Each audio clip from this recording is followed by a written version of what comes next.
Strasbūra ir Eiropas parlamenta oficiālā mītnes vieta, taču Briselē notiek parlamenta komiteju sanāksmes, kā arī dažas plenārsēdes. Parlaments strādā arī Luksemburgā. Līdz ar Lisabonas līguma stāšanos spēkā Eiropas parlamentam ir vairāk pilnvaru nekā jebkad agrāk. Pagājušā gadā deputāti simtiem reižu balsoja par dažādiem likumiem, kas skar mūs visus gan kā pilsoņus, gan kā darba ņēmējus un arī kā patērētājus.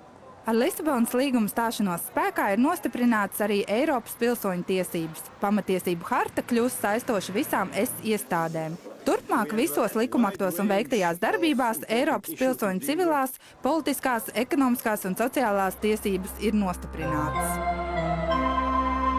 Pēdējās Eiropas parlamenta vēlēšanas notika 2009. gada jūnijā. Pat labam parlamentā ir 736 deputāti. Parlamenta deputāti pārstāv aptuveni 100 politiskās partijas no visām Eiropas Savienības dalību valstīm. Deputātu darbs notiek 7 politiskajās grupās. Lisabonas līgums nostiprina parlamenta likumdevēja lomu un koplēmumu procedūru attiecina uz vēl 50 jomām, parlamentu pielīdzinot ministru padomei. Šo jomu vidū ir lauksaimniecība, energoapgādes drošība, imigrācija, tieslietas un iekšlietas, veselība un struktūra fondi. Parlamentam ir piešķirts papildus pilnvaras nosakot un tās iestāžu darbu. Turpmāk parlaments apstiprinās Eiropas komisijas priekšsēdētāju, un parlamenta piekrišana būs nepieciešama, lai ieceltu Eiropas Savienības augsto pārstāvi ārlietās. Kopīgi ar ministru padomi parlaments arī lemj par visu kopienas budžetu. Kopš 1979. gada Eiropas parlaments tiek ievēlēts vispārējās vēlēšanās, un pat laban rit tā 7. sasaukums. Eiropas parlamenta priekšsēdētājs ir Jeržijs Buzeks, kurš tika ievēlēts 2009. gada jūnijā. Viņš ir deputāts no Polijas un darbojas Eiropas Tautas partijas grupā. Priekšsēdētājs vada visa parlamenta darbu.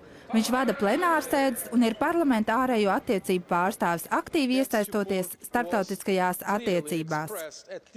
Eiropas parlaments bieži uzņem prezidentus, premjerministrus un citas augsta līmeņa amatpersonas, kas ierodas no daudzām valstīm.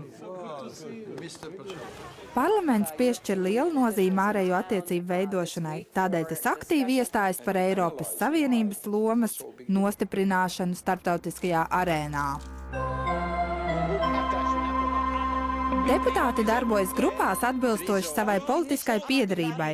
Šīs politiskās grupas strādā kā īstenas politiskās partijas Eiropas mērogā. Tās veido koalīcijas un vienojas par kompromisiem. Tāpat kā ikvienā valsts parlamentā deputāti apvienojas komitejās, kur viņi sagatavo likumprojektus, kas tiek apspriesti plenārsēdēs. Ik viens iedzīvotājs var sekot šo sanāksmu norisei, pateicoties tiešraidēm internetā. Plenārsesiju laikā Eiropas deputāti sanāk Strasbūrā vai Briselē. Plenārsēžu laikā notiek debates un parlaments balso par likumu priekšlikumiem un politiskām deklarācijām. Pat laban parlaments strādā 23 Eiropas Savienības oficiālajās valodās. Tiesības izteikties, runāt un lasīt savā valodā ir svarīgs princips, lai nodrošinātu demokrātiju parlamentā. Turklāt paplašinātajā Eiropas Savienībā ir būtiski, lai valodas tiek respektētas, jo tās ir dalību valstu vienlīdzības simbols. Liela daļa mūsu valstu tiesību aktu ir izstrādāti un par tiem ir balsots Eiropas līmenī. Ievērojams vairākums Eiropas parlamenta lēmumu tiešā veidā ietekmē mūsu ikdienas dzīvi, piemēram, saistībā ar jautājumu par mobīlo sakaru tarifiem ārzemēs. Ar saviem lēmumiem parlamentam ir izdevies samazināt rēķinus vairāk nekā 140 miljoniem eiropiešu, kas savus mobīlos tālruņus izmanto ceļojumos uz citām valstīm.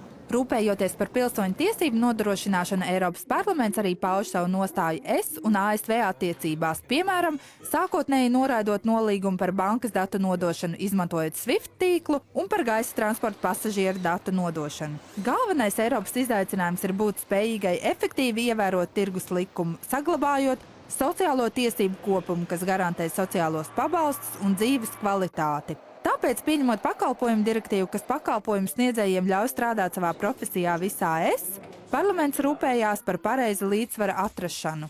Taču deputāta darbs nebeidzas pie Savienības robežām. Vēlēšanu novērošanas misijas un Saharova balvas piešķiršana par domas brīvību ir piemēri parlamenta saistībām attiecībā uz cilvēktiesību aizsardzību un demokrātisku vērtību sekmēšanu pasaulē. Pēc pasaules ekonomiskās krīzes izraisīšanās Eiropa ievies virkni pasākumu, kurus īstenošanai bija nepieciešama Eiropas parlamenta piekrišana. Piemēram, finanšu uzraudzības paketi parlaments apstiprināja, lai pastiprinātu kontroli Eiropas līmenī.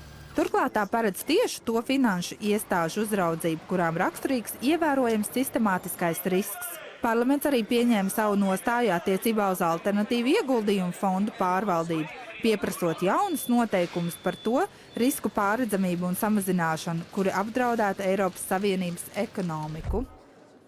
Eiropas panākumi ir atkarīgi no iedzīvotāju un politiķu spējas kopīgi rast risinājumus. Viens no labākajiem veidiem, kā iesaistīties Eiropas Savienības aktivitātēs, ir darbība parlamentā.